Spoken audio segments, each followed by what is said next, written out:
દિવસ હોવાથી સવારે તો અમે 10,000 કુંડા અને માળાનું વિતરણ પાટણ ગ્રીન ગ્લોબલ બ્રિગેડ અને આર્યવર્ત ફાઉન્ડેશનના નીચે તો કરાવ્યું, પણ ઋષિવનમાં અહીંયા મારા ઘરે અમે 111 માળા લગાવ્યા છે. એમાં મોદી સાહેબ જેમ તૈયાર મકાન બનાવીને લોકોનો ગરીબોને આપે છે, એમ અમે આ ચક્કલીઓને માળા તો લગાવ્યા, પણ અંદર ઘાસ પૂરીને તૈયાર આ માળો બનાવી રહ્યા છીએ.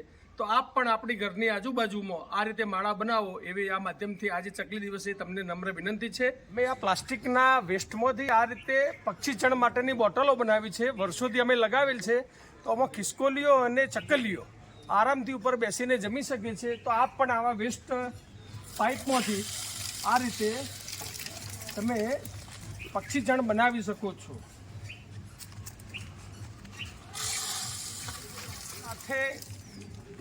ચણ સાથે પાણી પણ મૂકવા વિનંતી છે કે ઉનાળામાં પક્ષીઓને પાણીની બહુ જરૂરિયાત પડતી હોય છે.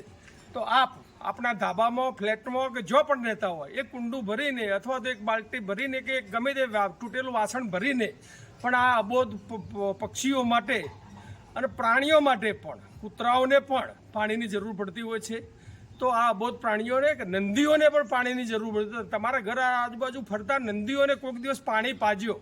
આ માધ્યમથી આજે મારી વિનંતી છે, ચકલી દિવસે આ પક્ષીઓની માનવ જાત, હિન્દુ ધર્મ તો આપણે વર રાખીએ છીએ, પણ માનવ જાત આ બધા અબોધ પક્ષીઓ, પ્રાણીઓ, જીવજંતુઓની આપણે દેખરેખ રાખીએ એવી ગ્રીન ગ્લોબલ બ્રિગેડ તરફથી આપ સૌને મારી વિનંતી છે. ભારત માતા કી જય, વૃક્ષનારાયણ દેવ કી જય. Thank you.